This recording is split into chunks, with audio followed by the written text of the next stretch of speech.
the people that architected the system, their intent was that community would rise up servant leaders out of themselves, and that there would be a constant conversation in community about your needs, your sensibilities, what you like, what you don't like, what you want, what you don't want, and then that person would go up to Albany and that person would speak on your behalf.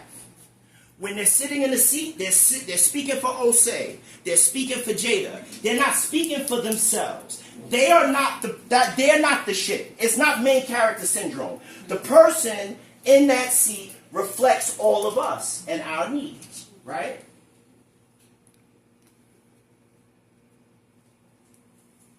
I believe that, let me say that differently. I think it's time from a community standpoint that we take up this practice a little bit differently. I see the work of a I'm about to tell you what I'm about to run for. Relax. I see the work of an elected official as a servant leader, right? And as someone who grew up with the Nguzu Saba, I see the work of a servant leader as Ujima, collective work and responsibility. I will build and maintain my community. I will make my brothers and sisters' problems my problems, and I'll work on those problems together. That's what this work is. It's Ujima. It's collective work and responsibility. We've forgotten that as a community. Nowadays, we have electeds that take cues from other than us. Nowadays, we have situations where electeds run unopposed. I don't believe that should ever be the case. And I don't believe the architects of it allowed it to be the case. They didn't believe that that was the case. They believed that every 2 years, you as the community would challenge the person sitting in the seat to be accountable for what it is they are doing for you.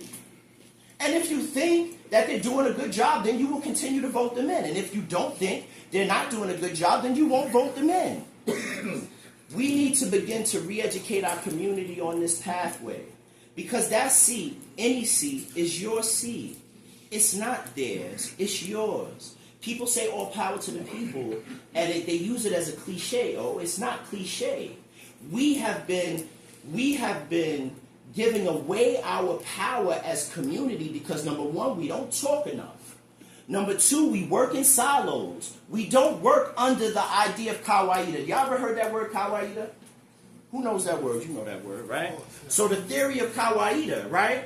Malala Karenga in the 60s created this idea of kawaida. Basically what kawaida is that we will work together under African principles, and we will work together